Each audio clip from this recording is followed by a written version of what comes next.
Today on In the Woodyard, I'm here with Jake. Jake is Mr. Blockbuster now, and we are at the Boonville show. We are. And we're what? Boonville, New York. Boonville, New York at Woodsman's Days. Woodsman's Days, and this show's been going on a long time, and you guys brought a couple machines here. So I thought, seeing as a lot of you have never met Jake, we've done a little bit before, we're going to talk about the company a little bit, talk about what he's doing with the company now, and talk about some of the new things that's going on and some of the machines that you've got and how they're selling, all the kind of stuff you guys want to hear about. So first of all, you've been with the company about a year now, something like that? A little under, quite a bit under, May. But you've worked in the main company? Yes, with Bazooka Farm Stars since 2021 in there. Yep. And then when you guys got this company, Jeff was the sales guy, but he's actually an engineer. Correct. So you're taking over for him. Engineer by trade, yeah. He kind of started the revival of Blockbuster and did a great job, by the way. But yes, he has went back to engineering, or as what he calls the nerdery. Nerdery. Where all the nerds hang out. So yes. So yes, I've kind of taken over as more the sales side, and Jeff has kind of taken a role in engineering. He still talks to a lot of the contacts that he built relationships with, and has maintained that level of personability. But yes. But when they call you, if somebody wants or is interested in a machine, you're the guy they're going to call. If you ask for Jake. And then if they call someone who's got an existing machine or someone who's looking at something that they need for parts, then they want to call Tony. They want to talk to Tony. They do not want to talk to me. Tony is the legend, right? He is. I know enough to be dangerous on the service and parts side, but Tony has a history and all the subtle changes and why they changed and whose machine had what. Oh yeah, he knows every knows part all the customer names. He's a walking encyclopedia. So. Yeah. And he's been with the company a long time. He has over 25 years. Yeah. So for those of you that don't know the history of Blockbuster, you guys started in the mid '80s, early '80s. Tim actually started the business side in '87, I believe, is when he started. I believe the first processor was built a few years earlier. I want to say 1983, but don't quote me on that. There's a cool story on that that Tim actually featured on the Blockbuster YouTube page. A 3-part series where he talks through all that and kind of how he built the machine and didn't really know that there was other players in the market. And yeah, it's a cool story. And he built it for his personal use and ended up getting into it because everybody wanted one. Correct. Yep. Other people saw it. There was demand there, and I think Tony, we were just talking about it the other day. Tim, I don't think really, or his dad didn't want him to sell the first one, but Tim's like, yeah, let's sell it, because if I did another one, there's a lot of things I'd do different. So it started on a mobile home chassis and grew from there. So now they're quite the machine. So they are. Then he had the company for decades. Correct. Did really well, sold a lot of machines, and then when COVID happened, everything kind of shut down for a lot of companies, and they kind of stopped production. But then he was just selling parts and doing service type stuff. And he was at the age where he didn't really need to do it anymore or want to do it anymore. And then you guys came to him to offer to actually manufacture them for him. Correct. And he wasn't really interested in that. Correct. He had a different idea. Yeah, so Jeff had actually reached out. Our parent company, Bazooka, is in the ag side, and the ag sector obviously is very cyclical, and we were going through a low point and wanted to retain the workforce. So we started looking at opportunities to utilize our manufacturing facilities. So Jeff reached out to Tim, and as you said, it was kind of, I'm not really interested in doing that, but I'd be willing to sell the whole thing. And so he sold you guys the whole thing. And some of the vehicles and skid loader and everything. That was good for both of you then. Yeah, no. And it's really good. I think part of it, Tim wanted to keep it close to home. So existing employees were able to move or stay in the workforce there. Tim, we still collaborate with him. We talk to him weekly, if not daily, at certain times about ideas and just this and why did you do that, and people call about older machines, or we kind of quiz them on all kinds of different things. So shipping overseas, all of that stuff. Did he come along with the purchase that he was just as agreed upon? He'd be a consultant for a while. I don't know if there's anything in a contractual clause, but Tim's very passionate about the company. He built it, and he wants to make sure it's in good hands, which it is. But yeah, he we still collaborate and bounce stuff off of them, and I don't know that there's anything in writing or anything like that, but he obviously grew the company and got it to where it is, and there's something to be said about that. So and the thing that, to me, from a consumer outside guy in the industry, is that you guys, Blockbuster is owned by Bazooka Farm Star, which they're big into manure. Correct. Liquid manure Liquid handling. manure handling. And then they're also owned by another bigger company. Yes. So you got some backing behind you, which stands that it's going to be good for you guys. We do, yeah. No, we definitely, from a resource standpoint, as far as manufacturing and engineering, feel like we have a lot of manpower there. Oh yeah, and the plants, they're. Yeah, Bazooka's definitely the larger company than Blockbuster, but we're just as passionate and growing this as we did when Bazooka was acquired by Sutson's back in the day. And from what I know, from what you've told me, things are going very well. Because once you got into this, you started realizing that it was a bigger industry than what you thought. Now, you did a study and you found how big is the firewood industry? Yeah, I want to say in some of the research we've done, the actual firewood market in the United States is close to $250 million a year and expected to grow quite a bit here over the next 5 to 10 years. Just there's a lot of different variables in that, but it looks very promising for anyone in the industry. So we definitely want to be along for the ride. Yeah. So then you guys started actually producing them, and now you can't make them fast enough. Yeah, it was kind of funny when we first acquired Blockbuster. It was slow. You know, they'd stopped production for a couple of years, and we started doing some marketing, but there was a little lull there where I think Eric's managing partner was scratching his head and questioning a little bit. But yes, late last year, and then really since the first of the year, we've really taken off and exploded. Getting more visibility with shows, doing a lot more marketing, just telling our story, who we are, what we do. And then our existing customer base is extremely loyal. I mean, do you guys even know how many machines you've got out there from history? Is it thousands, hundreds, what? I think we have an idea of numbers. It's in the thousands for sure. Geez. Yep. That's a lot of machines. Yep. So. And a lot of people that have moved up through machines, they've bought one and got another one and replaced one. We've seen all kinds of different cycles where guys have grown, where they've started little and gotten big. We've seen a lot of people get out of the firewood market and then they coming back. It's in their blood. Yeah. They get closer to retirement and they want something to do. Right. Yep. So we've seen all different phases and cycles of the buying cycle through our customer base. Right. So now, a while ago, like a month ago or so, you had a week where you sold 5 machines in 1 week. We did. It was a fun week. And then the next week you sold 3. So it was. We had a really big spurt, and we're building off Tim's legacy. You guys invented a lot of the stuff that's used on all the machines. We did, and we want to continue to grow on that, and a lot of that's kudos to Tim. But I think the exciting thing is we're, obviously with Tim and Tony's expertise, that brings a lot of value. But from our engineering side and myself included, we rely on customer feedback and testimonial to tell us what direction we need to be going and what ideas are good and what really needs to happen for us to be able to be successful. So now this machine that's back here, we're standing in front of, this is the 1222. This is a 2222. Oh, 2222. Yeah, 2222. So I said the wrong numbers there. Yes. There it is. This is the big boy, right? Yep. This is our largest machine. It's been around a long time.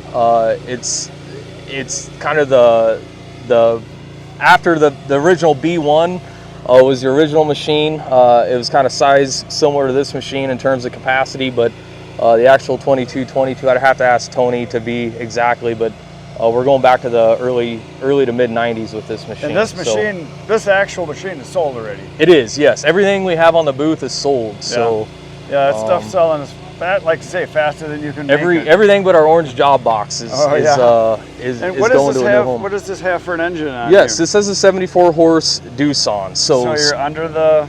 We're still Tier 4 specs, compliant without the use of DEF. Correct. Right. Yep. Right, and there's some very unique things about this that no one else has. You guys have an actual air system on here, right? We do. So all of our models 18, 20 and up, we utilize it's just a simple 12 volt compressor. And you can see there's a small tank here on one side and an accumulator on the other. So on our turntable or our dump tray, our saw cylinder bar that articulates the saw up and down, and then the splitting cylinder itself all use air to retract to go back to a neutral position. So adds a little bit of automation into the system. So for instance, when we go to split, when I take that splitter handle and move it to a detent position, it will automatically split. It reaches the end of the stroke, goes over relief, and then it's got air pressure on standby all the time to retract that cylinder back to its neutral position. So you don't have to physically move that splitter lever. Again, same thing with the saw cylinder.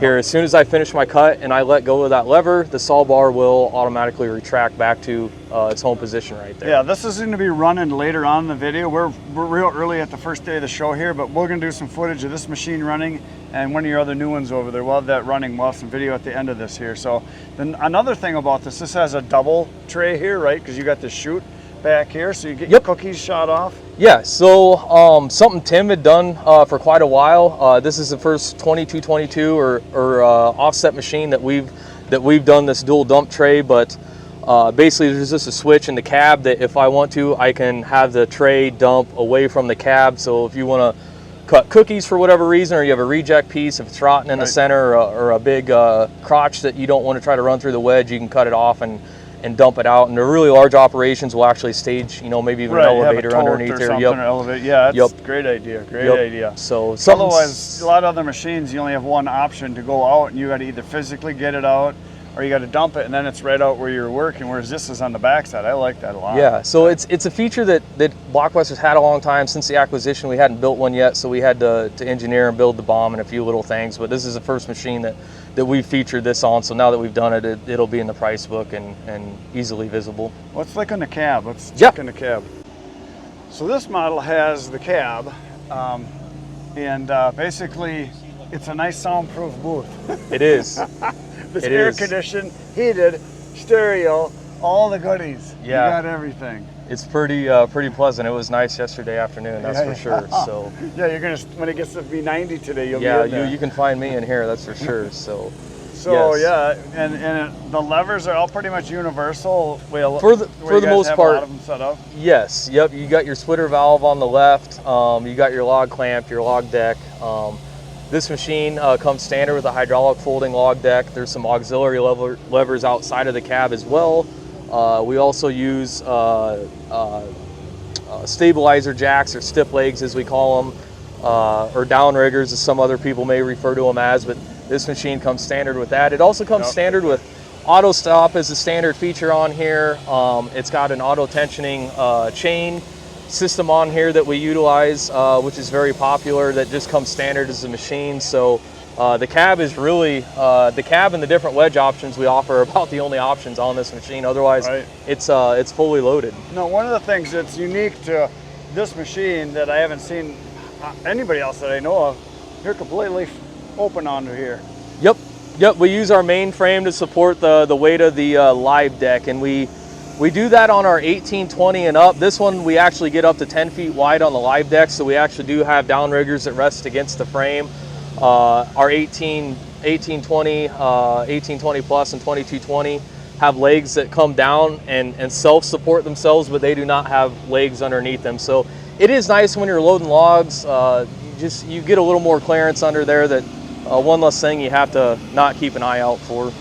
No, on this end, you just got a 2 5/16 ball. Standard 2 5/16 coupler. Yep. But then on the other end, I noticed you got a pintle, and is it pintle or what it was that? It is. There? It's a pintle hitch. And that's for hooking up the elevator. Is that right? It is. Yeah. And we're a little short on boot space, so we're running at a 90-degree angle here, which we normally wouldn't do. But yes, the intent is that you would. There's a round hitch or coupling that we would put on that hitch there, and then you can see all our elevators here are radial stacks, so we can articulate the wheels. I did it on just this one side to show, but you get on smooth level ground if we're fortunate enough to have smooth. You can spin that and spread your pile out. You can almost as easily by hand get that thing pushed side to side to move your wood pile. This is a 40 footer. Now you have a 30 and a 20 also? We do a 20, 30, and 40 foot, yes. Yep. Nice.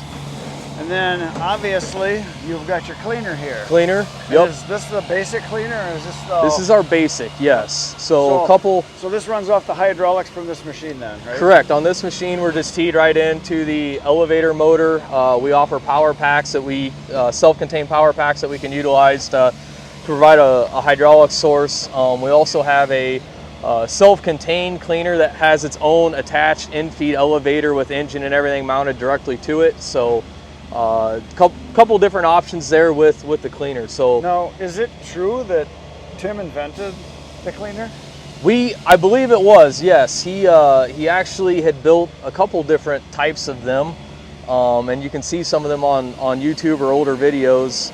And it may be the first one is a tumbling cleaner. The first one he built, a lot of people I think kind of laughed at him and said there'd never be market for that level of cleaning wood and so forth. And then obviously you can see where the market's been. Yeah, because back then people weren't producing wood for enjoyment drinking wood. They were burning boiler wood, and it didn't need to be clean. People were going right into from an elevator or chucking it directly into a delivery vehicle, as a trailer or truck, and then just dumping it at the customer. So there was really no pretty wood. Correct. Wood. The recreational firewood market has really changed the industry. You know, the split sizes and different wedges we see now, and cleaners and mass. It's definitely changed. It's had an impact on the industry for sure. And then this machine right here is basically an upgrade of something you've had. This is a 1520 plus HP. And for those of you that watch my channel, this is not the exact machine, but it's an exact duplicate of the machine that I have right now. And I can tell you, it is a sweet machine. I love running this thing. They are. This is probably my favorite one to run. It is awesome. As a person in my position with a firewood business, the size that I'm at, this is like ideal. It's 7,000 pounds. You can tow it with a half ton. Plenty powerful, plenty fast. What do you guys rate this at? Is it 2 cords an hour? Or right at 2 or 2 plus. Yeah, I would. Yeah, you could easily. If you got good wood, you can really fly with this thing. It's easy to set up. It's quick. It's convenient. It's got plenty of power. It does have the Doosan diesel. And what was the horsepower? Is it 49 horse? Let's go around back that way. So here's the power plant back here, and I've been asked by people because they saw the 1412 that I had that had the gas engine, and it was a great machine, worked great, but there's a difference between diesel and gas. I can tell you that. You guys know that. It's way faster. It's got more power. It doesn't hesitate. It just goes. Yep, more torque. Yeah. It's an awesome machine. Plus you got the extra strand. Plus this has the stop on it here, which is awesome. Yes, absolutely works great. I have found that this works so nice for holding your piece, so that it doesn't tip on you. Works absolutely awesome. So yeah, it's a really, really nice machine. Yeah, so those are the guys that watch your channel that saw the 1412 plus. This is really the same machine, same frame, just a longer version. We put an extra strand on the live deck. The trough is obviously longer. Still up to 20-inch diameter on this machine, and logs in excess of 20 feet long. And then obviously with the HP version, different power pack or power plant. And same elevator. Same 12-foot attached elevator. Yep. Same splitting chamber with the clean out here. Yep. Same wedges. You got the 4, 6, 8, and a 12 blade. 12. Right? Yep. And stay tuned for some other items we're working on. Yeah. You guys got new stuff. Well, we can't tell them all the secrets. No, we can't. One nice thing about the Blockbuster that I found is the wedge just sits on this arm here. So it's basically floating. And if you get a bad piece of wood that wants to shoot all over the place, the wedge will follow the wood, and it just kind of floats up and comes down, and you don't jam pieces. Because I've used other processors that are a fixed wedge, and when you get a piece jammed, a crotch or a nasty one, you got to get the chainsaw out. This one, you don't have to do that. That was one of the things on Tim's first machine. They had a rigid mounted wedge, and when they built the second machine, it was a floating wedge. Yeah, and it makes a world of difference. It does. And the chains don't have to be on here, because there is a leg right here on the elevator. You can drop that leg down. And then what's nice is if you want to do resplits like I do, because I want some smaller stuff, you can have a guy here refeeding or a guy there refeeding, and you can easily access this area because it's not even waist high. It's very nice. For a production standpoint, I really like it a lot. And let's go over to the other side by the controls over here. For sure. Sneak around. So then over here, you've got all your controls. You got the splitter. It's right here. So you got your workstation. So it's nice, again, using it, you just reach in, you can do your resplits, you can grab your chunks, throw them over there. You get a problem, you can easily work on it. The wedges are easy to get in and out. They're just a little over 100 pounds. You don't have to have a tractor. I physically can grab them and move them around. Yeah, accessibility is a big thing. That's something that we hear a lot about from our customers, that that is very important to them, and something that we hope to never get away from. Just things happen, and there's times you just need to be able to move something or reposition it, or just be able to get in there, to your point, to remove the wedge. I've used some big machines where you can't even get in there. I mean, you literally have to crawl over and get down in there. You're going to do that because you're going to have problems, because wood is not perfect, as a lot of you know. Obviously, you got the chair here so you can sit. I don't sit very much when I'm processing. I mean, if I'm working, say, 3-4 hours, I might sit once. Just because I want to just rest a little bit, and I just sit off to the side because you can see so well right here and you're moving around a lot. I find that I don't sit very much, but I'm weird that way. Yeah, the nice thing is you can pin it out of the way and not utilize it. But it's nice to have, because there's times you sit down and you go, oh, even if it's just for 5 minutes, and you go back to standing and moving around. Loading the live deck is obviously awesome, because these legs just manually flip up and over and pin in place, so they just drop down, and they're just here. Adjustable, and still a very highly portable processor here. I mean, as far as moving it from location to location. And if you're just moving around the wood yard, you don't even have to fold the live arms up. You can just lift your legs and get it moved to wherever you need to be, and set them back down. And like we said, the number, this is a 1520, and the 20 refers to the size of diameter of logs. Yes, good question. So a lot of changes with the naming convention. There originally was a set standard for the numbering convention, and instead of changing the models all the times with enhancements, we kind of left them the same. But if you want to, as far as numbers, this would probably be more like a 20-inch diameter by 20 feet long. That's kind of what I had a guy ask me, and I said, well, the 20 I think really means the size of your diameter, but I know you can put 20 footers on. So the 15 was kind of like, that was the model when you came out, but now it's different. And you can't, it's one of those. Otherwise, you're changing model names all the time. So there's been discussions on that, on how do we improve that and make it simpler to understand and easier to market. You got a box over there for your spare bars and chains and tools, which is awesome. A lot of places, a lot of manufacturers don't have that. Now you've got the electric start over here. And this is, what brand is this again? This is, I believe, just a Murphy panel. Murphy panel, yeah, I knew there was a name for it. Yep, that we utilize. We've used some different ones in the past when we ran the Kubotas. I think we utilize a Deep Sea Express box, but yes, this all comes with our engine package. Engines come on a skid. They're mostly pretty much bolt-on. They have the cooling package and everything mounted right to them. So. And this machine tows fantastically. You towed this all the way here from Iowa, this machine. We did. We've had this same model. We've towed to Maine. We've been to PA. We've delivered North Carolina. They've all been towed. Yeah, and I towed one from Iowa up to Wisconsin. It towed excellent. One other thing we should mention that a lot of people might not know, this is red for a reason. That is ATF. That's what you guys use for your hydraulic fluid, and it's also the bar oil. Yeah.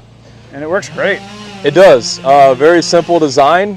Basically, when we go to cut and we energize that saw motor, we're pressurizing this needle valve, and we can adjust that, and anything that goes by oils our bar. So it's nice. It's only sending oil when we're running the motor. It's not a gravity feed dripping all the time, making a mess. It's not an electric one that's got constant fluid going to it, even when it's not in use. So it's. And I have found that once you get it, you set it and forget it. You just leave it, and it's good.